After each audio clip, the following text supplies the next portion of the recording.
I wasn't looking for healing gardens when I found the 1847 survey map of Liverpool.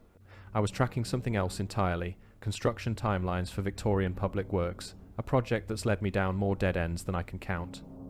But there it was, filed in a box of miscellaneous civil engineering documents at the Liverpool Record Office, a detailed survey of Birkenhead Park, completed 4 years before the park officially opened.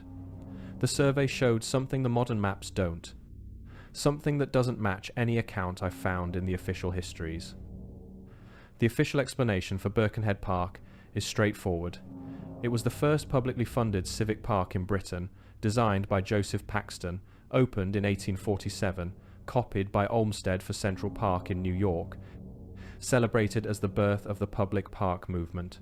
Simple, neat, contained. And for most people, that's where the story ends. But the 1,847 survey listed not just paths and plantings, it catalogued over 300 species of medicinal plants, multiple mineral water springs, 3 heated glass conservatories, and an entire section labelled Physic Orchard, with more than 90 fruit trees, each annotated with its therapeutic use. The scale was what stopped me cold. This wasn't a garden, it was infrastructure. A public pharmacy, built on some of the most valuable land in the city, free for anyone to walk into and use. I accepted the standard history for years.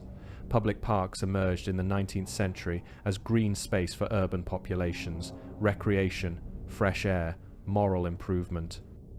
That's what I was taught. But the deeper I went, the more that simple explanation started to pull at something much larger. Chelsea Physic Garden, founded in 1673. Oxford Botanic Garden, 1621. Royal Botanic Garden, Edinburgh, 1670. Real places, still operating, well documented. The official purpose, scientific study of medicinal plants, botanical education, pharmaceutical research. And I don't dispute that's part of the story. But here's the detail nobody talks about. These weren't small research plots. Chelsea Physic Garden alone contained over 5,000 species by the early 18th century. 5,000. Not in greenhouses, outdoors, in planted beds, arranged in sequences that corresponded to which ailments they treated. Apple trees for digestion, willow bark for pain, valerian for sleep. Entire neighbourhoods in London could walk to Chelsea and gather medicine without paying anyone. No pharmacist, no prescription, no payment. Everything inside the garden served a purpose. The trees, the water, the herbs, even the paths. Dr. William Houstone, a Scottish surgeon and botanist, spent 7 years in the 1720s documenting these garden systems across Europe. His unpublished manuscript, donated to the Royal Society in 1734, catalogued, filed in archives, marked miscellaneous, never referenced in any published work, described what he called complete therapeutic environments, not collections of plants, environments. He wrote about enormous heated conservatories filled with tropical medicinal species that couldn't survive the European climate. Rare flowering trees from the Americas growing beneath glass domes, mineral springs channeled into stone basins where the public drank directly.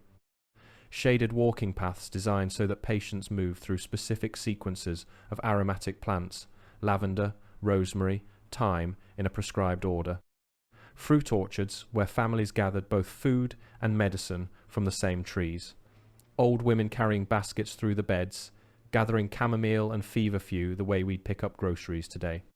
Houstone died in 1733 during a return voyage from Mexico. Officially, fever. His papers arrived in London without him.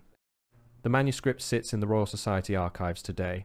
No one has published a full analysis of it in nearly 300 years. And here's where it gets stranger. The gardens Houstone documented weren't isolated facilities. They were the centre of something much larger.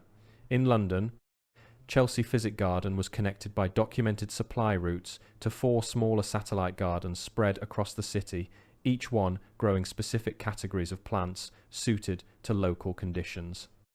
In Paris, the Jardin des Plantes fed medicinal plants directly into the Hospital de la Charité, where a 1,682 engraving shows patients walking through garden paths between treatment buildings, vine-covered walls, and stone fountains. In Edinburgh, the Royal Botanic Garden sat adjacent to the Royal Infirmary, and patient records from the 1730s describe physicians prescribing garden walks alongside herbal preparations. This raises a simple but critical question. Why did every major European city dedicate its most valuable urban land to enormous healing gardens, complete with conservatories, mineral springs, medicinal orchards, and free public access if these were merely botanical research facilities? The official explanation collapses here. Research facilities don't need 90 fruit trees annotated with therapeutic uses. Research facilities don't channel mineral water into public drinking basins. Research facilities don't prescribe garden walks to hospital patients.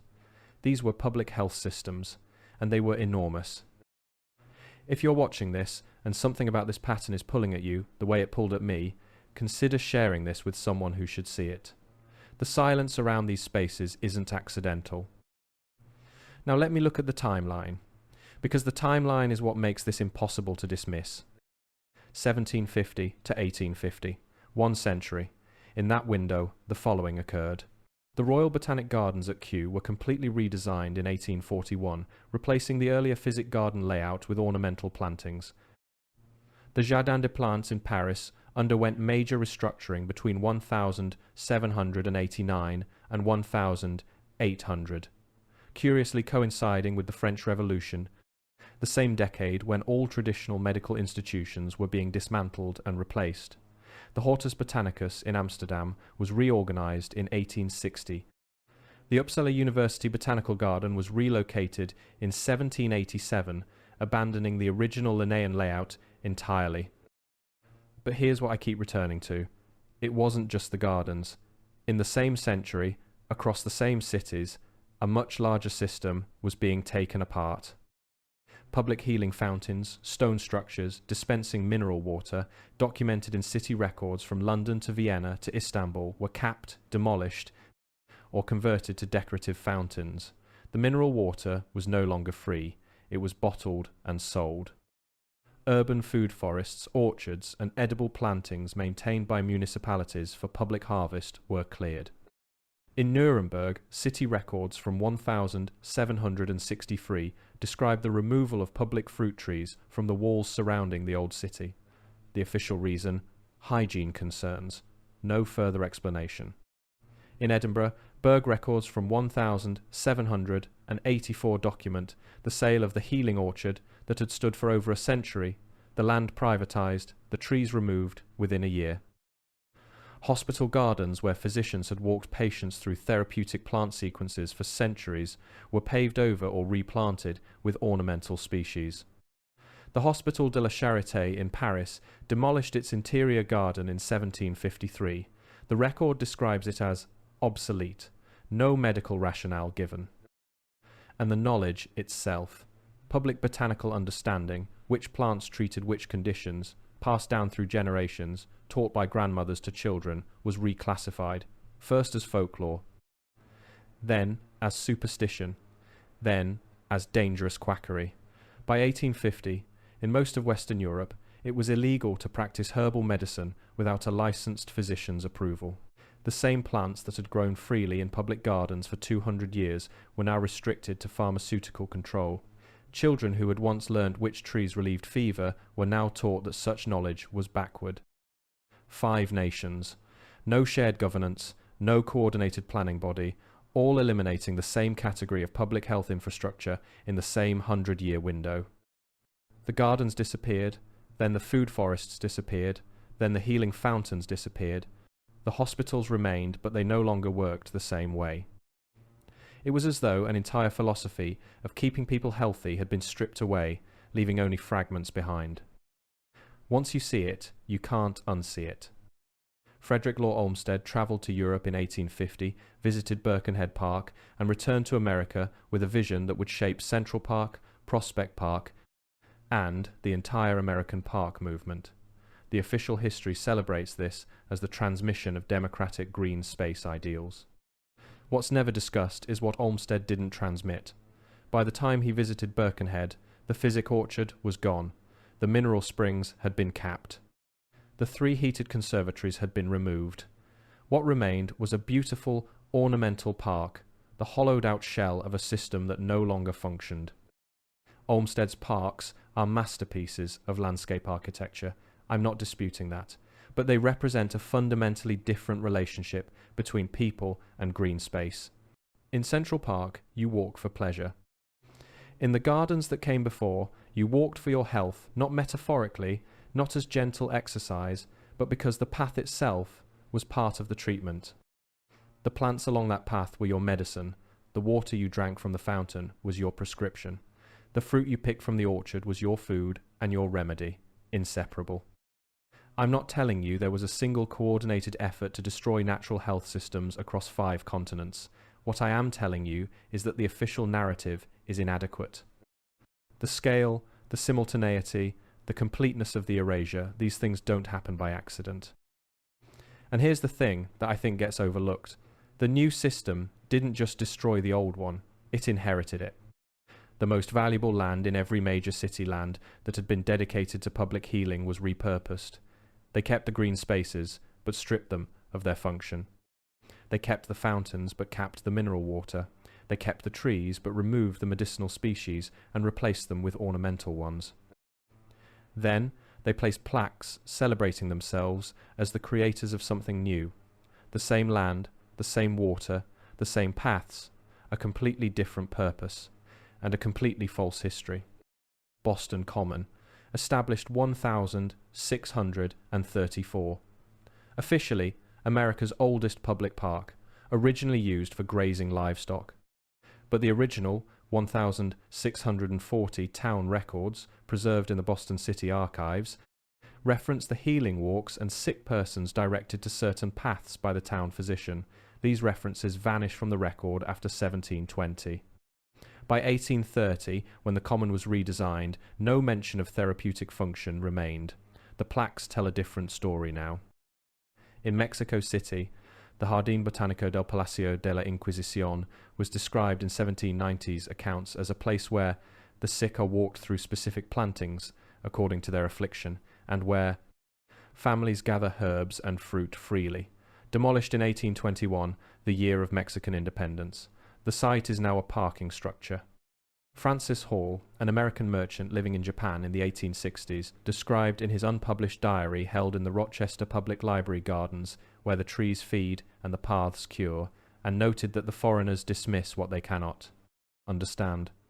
Within 20 years, during the Meiji Restoration, hundreds of traditional therapeutic gardens were destroyed as Japan adopted Western medical systems. Hall died in 1877. His biographer describes the circumstances as suspicious and never adequately explained. Entire neighborhoods were once surrounded by healing plants. Families gathered medicine without paying anyone. Children learned which trees relieved fever. Rare herbs grew freely inside every city. This wasn't primitive. This wasn't accidental. This was infrastructure designed, built, maintained, and then systematically dismantled. And I have to wonder, has anyone actually gone back and catalogued what was lost? I can't prove this. Not definitively. The evidence is circumstantial, fragmented, suppressed. But the geographic scope is what makes dismissal impossible. Europe, North America, Latin America, the Ottoman Empire, Japan, 5 continents, 5 separate cultural traditions, all containing similar public health garden systems, all eliminating those systems in the same historical window, all replacing them with ornamental spaces that served a different function entirely. I set down the Liverpool survey map that started all of this. I picked it up again. I've been unable to put it down since. The gardens, remember, even if we don't. Next time you walk through a public park, any public park, look at the paths, look at the water, look at what's growing, and ask yourself whether it was placed there for your eyes or for your body. The land is still there. The fountains are still there. Some of the trees might even be the same ones, but the system that connected them, the knowledge that made them work, that's gone. What was taken from us? Who benefits from our forgetting? And what else was dismantled that we've been told never existed?